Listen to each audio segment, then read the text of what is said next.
Hey guys, welcome back to my channel and I'm back again with another really interesting coding interview question video. And in this video guys, we are going to solve a medium level Leetcode question called as partition list. So without wasting any time further, let's get started with the problem statement. So basically guys, the problem statement says that we are given a head of a linked list and we are given a value called as x. So example, you can see that this is the linked list and the x value is 3. What we have to do, we have to make sure that we reorder the list in such a way so that all the nodes which are having a value lesser than x, they come on the left side, and all the nodes which are having a value greater than or equal to x come on the right side. Okay, and while doing so we have to preserve the original relative order of the nodes in both the partition. So let's say in this case the value of x is 3, right? So we have got this example in which he is in this position.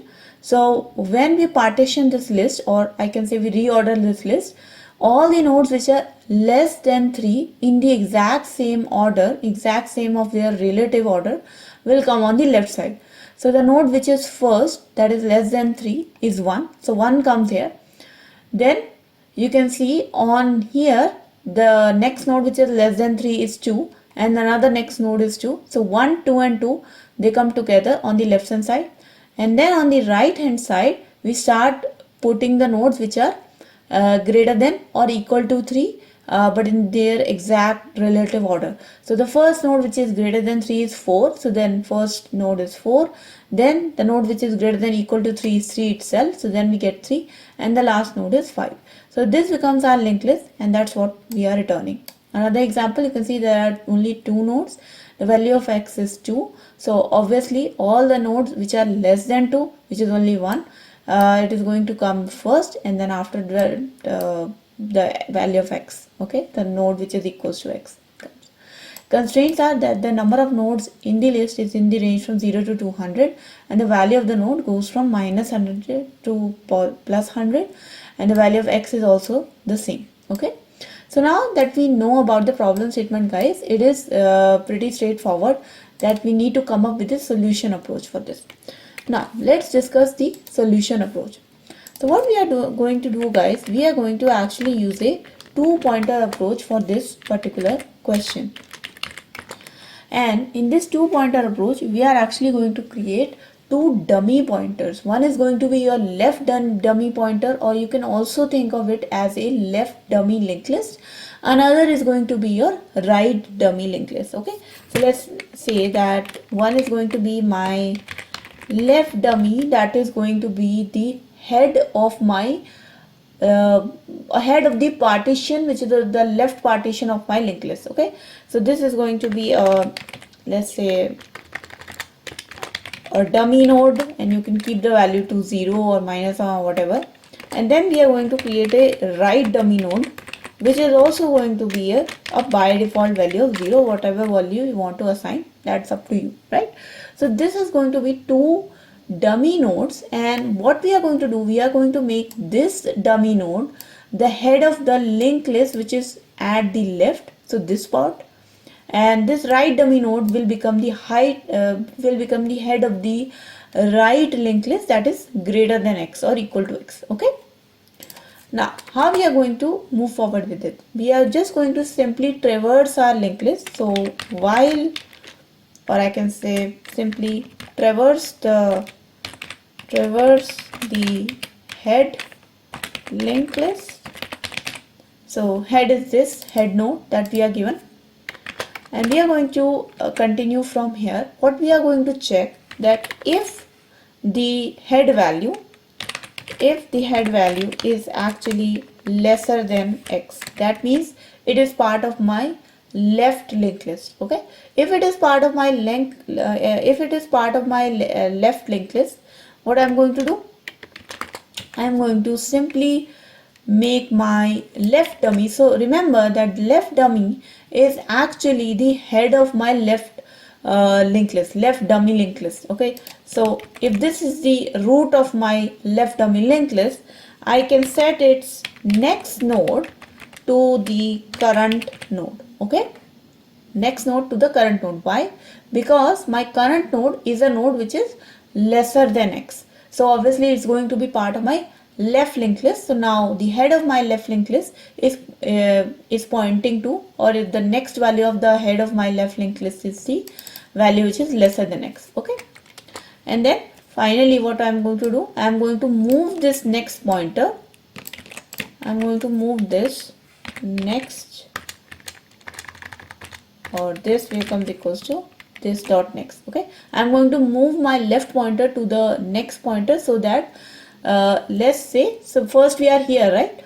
We are here. So now my left dummy linked list actually has only 1 in it. Okay, so when I go to the next node, so let's say this node is the 4 node.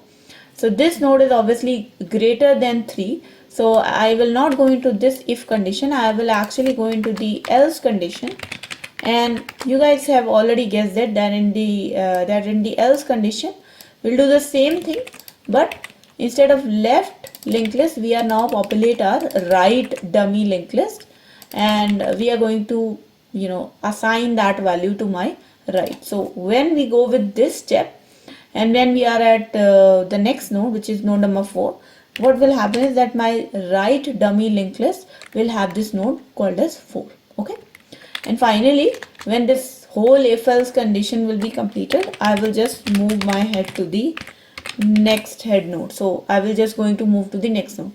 So when we are here, we will populate number 1 node into my left linked list. When we go to the next node, we'll populate number 4 into my right linked list. Then when we'll come here, again my right linked list, the node number 4 will start pointing to 3, and right dummy pointer will now also move to here. Okay, now when we'll come here, we'll see 2 is less than 3. So now 1 will start pointing to 2, and the left dummy pointer will start residing on 2.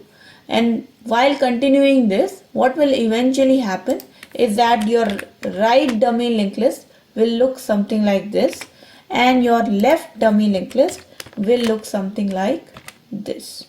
Okay, so that's your right dummy linked list, and this is your left dummy linked list. Okay, now what's gonna happen? What's gonna happen, guys, is that now if you simply do something like this, so if now you can see that my left dummy node is at this node and my right dummy node is at this node. Okay, so what I'm going to do, if I can make something like this, that left dummy node dot next pointer becomes equals to the head of the right dummy linked list. Okay, so if I can make the left dummy next becomes equals to the head of right dummy linked list, what will happen? This will actually make sure that this linked list will merge to this linked list, and eventually it will form the desired answer, right?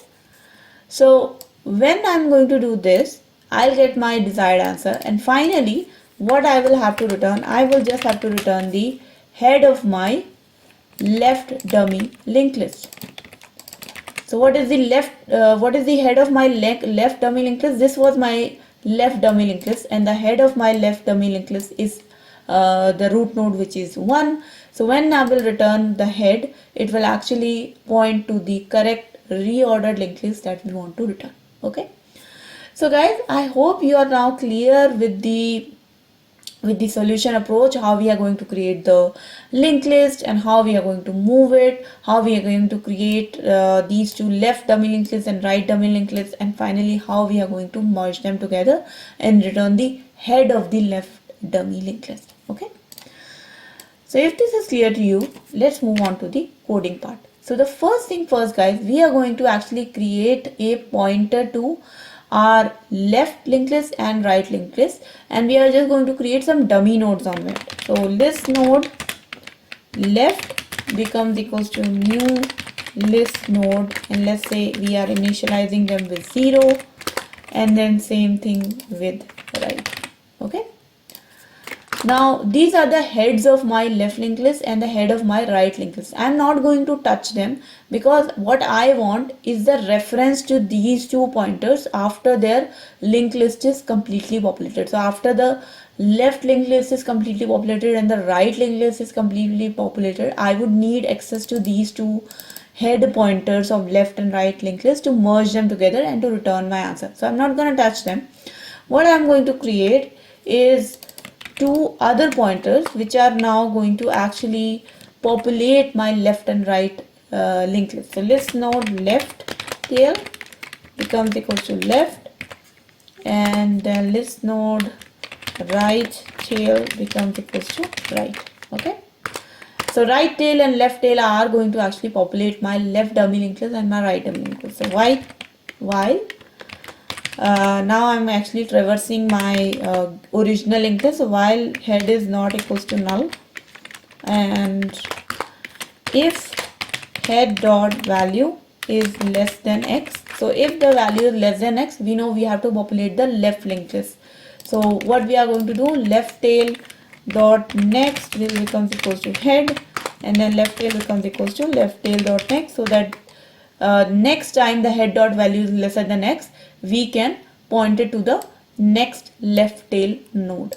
Okay, same thing, but now we are populating my right linked list. So I'm just going to copy this code, and instead of left tail, I'm going to write right tail dot next. Okay, finally head becomes equals to head dot next. Okay, now once this is done, you know that the left pointer is the head of my left linked list. Okay, and the head of my left linked list is actually nothing but a dummy node, which is 0, right? So what I want is the tail of my left linked list to merge with the head of my right linked list, and then I want to return the head of my left linked list. So first let's merge the tail with the let's first merge the tail of my left linked list with the head of my right linked list. So left tail dot next becomes equals to right dot next, because what is right, guys? Right is just a dummy node. Okay, but the right dot next is actually nothing but the next right node, which in this case is this 4. Okay, and then finally what I'm going to do, right tail dot next becomes equals to null, because we want that the end of my linked list should be a null. Okay, so the last pointer should be pointing to null. So just to ensure that, and finally what we are going to return, we are going to return the head of my left linked list. So the head of my left linked list is actually left, that's a dummy node, but the next node of this dummy left linked list is my actual left linked list node, which is 1, that's the head of my linked list, my newly reordered linked list. Okay, that's what we are going to return. Now let's run this code, guys. Let's see if this works for our test cases. Okay, there's a compilation error because I forgot the semicolon, and hopefully this would work, and you can see the cases are passed, and there you go, the submission is accepted. Now talking about the time complexity, guys, so you can see that we are traversing the whole linked list, which is having almost n nodes. So I can say that the time complexity is order of n, and if you talk about the space complexity is order of 1, because even though we created dummy nodes, we only created exactly 2 dummy nodes, so it's a constant space complexity, hence I can say it's order of 1. Okay, so that was about the solution of this video, guys. I hope you guys liked this video, and I hope you learned something from it. If you did like it, guys, then please do not forget to like this video and share this video with your friends.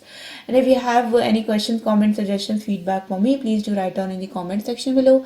And if you have not yet subscribed to my channel, guys, please do subscribe and hit the bell icon for future notifications of more such programming and coding related videos. I'll see you guys in the next video. Until then, take care and bye bye.